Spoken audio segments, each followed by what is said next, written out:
ಕಲಿಸು ಗುರುವೇ ಕಲಿಸು ಕಲಿಸು ಸದ್ಗುರುವೇ ನೀ ಕಲಿಸು ಸುಳ್ಳಿನ ನಡುವೇನ ಸತ್ಯವನಾಡಲು ಸರ್ಕಾರಿ ಹಿರಿಯ ಪ್ರಾಥಮಿಕ ಶಾಲೆ ಕಡಬೂರು ತಾಲೂಕು ಜಿಲ್ಲಾ ಕಲಬುರಗಿ. ಸೊ ಇವತ್ತು ನಮ್ಮ ಸಾರ್ವಜನಿಕ ಶಿಕ್ಷಣ ಇಲಾಖೆ ವತಿಯಿಂದ ಏನಪ್ಪ ಅಂತಂದ್ರೆ ಪ್ರತಿ ಶಾಲೆ ಸರ್ಕಾರಿ ಶಾಲೆ ಆಗಿರ್ಬೋದು, ಅನುದಾನಿತ ಶಾಲೆ, ಪ್ರೌಢಶಾಲೆ ಎಲ್ಲ ಶಾಲೆಗಳಲ್ಲಿ ಇವತ್ತಿನ ದಿನದಿಂದ 21 ದಿನಗಳ ಓದುವ ಅಭಿಯಾನ ಎಂಬ ಚಟುವಟಿಕೆಯನ್ನು ಹಮ್ಮಿಕೊಂಡಿದ್ದೀವಿ. ಸೊ ಅದನ್ನ ರೀಡ್ ಎ ಟಾನ್. ಸೊ ಇವತ್ತಿನ ದಿನ ನೋಡ್ಬೋದು, ಸೊ ಮಕ್ಕಳಿಂದ ಹಿಡಿದು ದೊಡ್ಡವರವರೆಗೆ ಏನಪ್ಪ ಅಂತಂದ್ರೆ ಪುಸ್ತಕ ಓದುವ ಒಂದು ಅಭಿರುಚಿ ಏನಾಗಿದೆ ಕಡಿಮೆ ಆಗಿದೆ. ಸೊ ಅದರ ಸಲುವಾಗಿ ನಾವು ದಿನಾಲು ಶಾಲೆಯಲ್ಲಿ ಏನಂದ್ರೆ 11 ಗಂಟೆಯಿಂದ 11:30ವರೆಗೆ ಸೊ ಒಂದು ಅರ್ಧ ತಾಸು ಇದಕ್ಕಾಗಿ ಏನಪ್ಪ ಅಂತಂದ್ರೆ ಪ್ರತಿಯೊಂದು ಪುಸ್ತಕ ಅಂದ್ರೆ ಕೇವಲ ಪಠ್ಯ ಪುಸ್ತಕ ಅಲ್ಲ.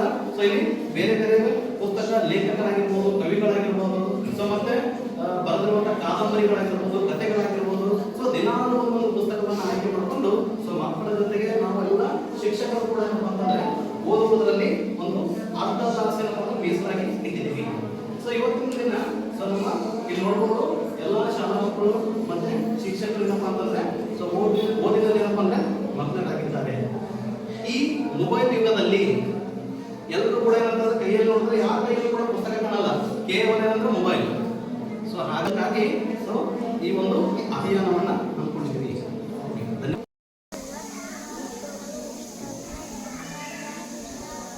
ಸರ್ಕಾರಿ ಹಿರಿಯ ಪ್ರಾಥಮಿಕ ಶಾಲೆ ಕಡಬೂರು ಶಾಲೆಯ ಮಕ್ಕಳು ಸೊ ಓದಿನಲ್ಲಿ ಮಗ್ನರಾಗಿರುವುದನ್ನು ಇಲ್ಲಿ ನಾವು ನೋಡ್ಬೋದು.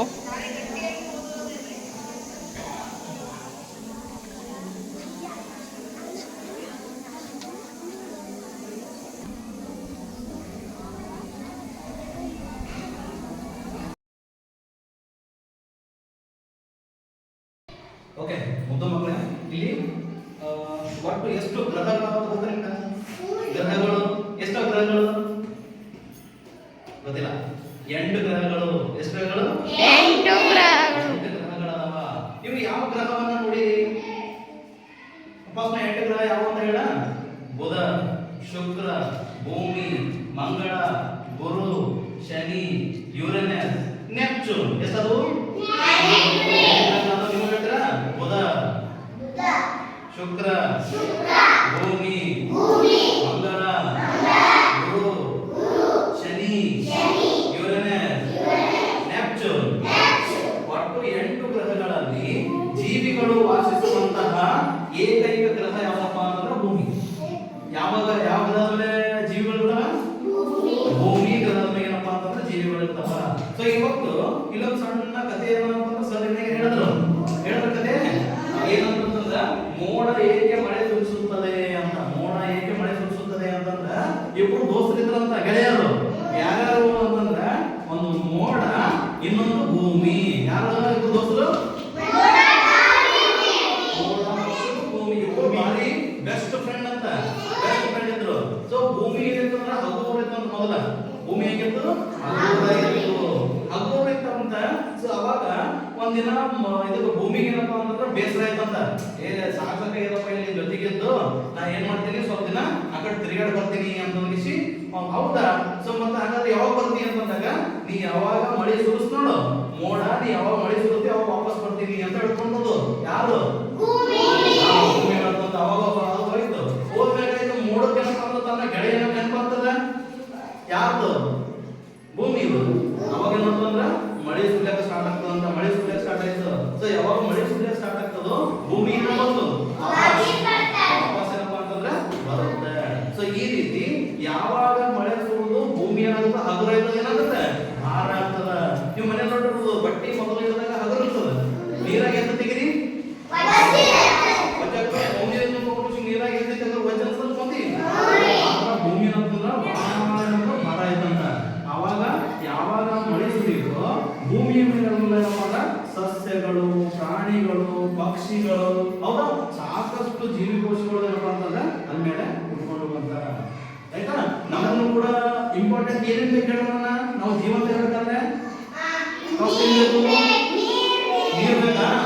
ಮತ್ತೇನ್ ಬೇಕು? ಮತ್ತೇನ್ ಬೇಕು?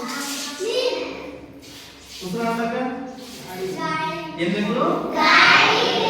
ಸೊ ಗಾಳಿಯಲ್ಲಿರುವಂತ ಆಮ್ಲಜನಕ ಅಂತೈತಿ. ಗಾಳಿಯಲ್ಲಿರುವಂತ ಆಮ್ಲಜನಕ ಬೇಕು. ಹೌದಾ? ಒಳಗಡೆ ಆಮ್ಲಜನಕವನ್ನು ತಗೊಂಡು ಹೊರಗಡೆ ಏನ್ ಬಿಡ್ತೀವಿ? Carbon dioxide. ಕಾರ್ಬನ್ ಓಕೆ ಮಕ್ಕಳೇ, ಇಲ್ಲಿ ನೋಡ್ರಿ, ಈಗ ವೈಜ್ಞಾನಿಕ ತಳಹದಿಯಲ್ಲಿ ನಾವು ನೋಡ್ಬೇಕಾದ್ರೆ ಈಗ ಮೋಡ ಹೆಂಗತ್ತು ಅಂತ ಯಾರಾದ್ರೂ ಹೇಳ್ತೀರಾ? ಮೋಡ ಹೆಂಗಿರ್ತದೆ? ಇಲ್ಲಿ ಕೆಳಗೆ ನೀರು ಇರ್ತಾವಲ್ಲ, ಸೊ ಯಾವಾಗ ಮಳೆ ಸುರಿತಲ್ಲ, ಸೊ ನದಿಗಳು, ಕೆರೆಗಳು, ಹೌದಾ, ದೊಡ್ಡ ದೊಡ್ಡ ಏನಪ್ಪ ಅಂದ್ರೆ ಸಮುದ್ರ, ಸೊ ಅದೆಲ್ಲ ನೀರಿತ್ತು. ನೀರ್ ಏನೈತಪ್ಪ ಅಂತಂದ್ರೆ ಆವಿ ಆಗ್ತದ. ಆವಿ ಆಗಂದ್ರೆ ಏನು? ಮ್ಯಾಲ ಬರೋದು. ಸೊ ನೀರ್ ಏನೈತಪ್ಪ ಅಂತಂದ್ರೆ ಆವಿಯಾಗಿ ಮೇಲ್ಗಡೆ ಹೋಗಿ ಏನೈತಪ್ಪ ಅಂತಂದ್ರೆ ಸ್ಥಾಯಿ ವಿದ್ಯುತ್, ಎಲೆಕ್ಟ್ರೋಸ್ಟಾಟಿಕ್ ಫೋರ್ಸ್ ಅಂತ ಕರಿತೀವಿ. ಎಲೆಕ್ಟ್ರೋಸ್ಟಾಟಿಕ್ ಫೋರ್ಸ್ ಇಂದ ಪಾಸಿಟಿವ್ ಪ್ಲಸ್ ಮತ್ತು ಮೈನಸ್, ಸೊ ಆಕರ್ಷಣೆ ಪ್ಲಸ್ ಮತ್ತು ಮೈನಸ್ ಯಾವಾಗಲೂ ಆಕರ್ಷಣೆ ಮಾಡ್ತಾರ. ಸೊ ಮೋಡಗಳು ಒಂದ್ ಕಡೆ ಕಲ್ತು ಯಾವಾಗ ಮೋಡಗಳು ಒಂದಕ್ಕೊಂದು ಈ ಒಂದು ಸ್ಥಾಯಿ ವಿದ್ಯುತ್ನಾಗಿ ಘರ್ಷಣೆ ಆಗ್ತದೋ, ಹಿಂಗ ಹೊಡಿತವು. ಹೊಡೆದಾಗ ಈಗ ಎರಡು ಬರ್ಫ್ ಹೊಡೆದು ನಿಮ್ಗೆ ಹೊಡೆದ್ರೆ ಏನಾಗ್ತದ? ಬರ್ಫ್ ಹೋಗಿ ಏನಾಗುತ್ತ? ನೀರು ಮಳೆ ಆಗಿ ಕನ್ವರ್ಟ್ ಆಗಿ ಮತ್ತೆ ಭೂಮಿಗೆ ಏನ್ ಬರ್ತದ? ಮಳೆ ಬರ್ತದ. ಮಳೆ ಮತ್ತೆ ನೀರು ಜಮಾ ಆಯ್ತು, ನೀರು ಏನಾಗ್ತದ? ಮತ್ತೆ ಆವಿ. ನೀರ್ ಏನಾಗುತ್ತೆ? ಆವಿ ಆಗ್ತದ. ಆವಿಯಾಗಿ ಮತ್ತೆ ಏನಾಗುತ್ತೆ? ಮಳೆ ಬರ್ತದ. ಈ ತರ ನಾವು ಒಂದು ಜಲಚಕ್ರವನ್ನ ನೋಡಬಹುದು. ಕ್ಲಿಯರ್? ನೀರೇನಾದ್ರೂ ಆವಿ ಆಗ್ತದೆ ಮತ್ತೆ ಮಳೆ ಬರ್ತದೆ. ಇದೇ ಕಲಿಸು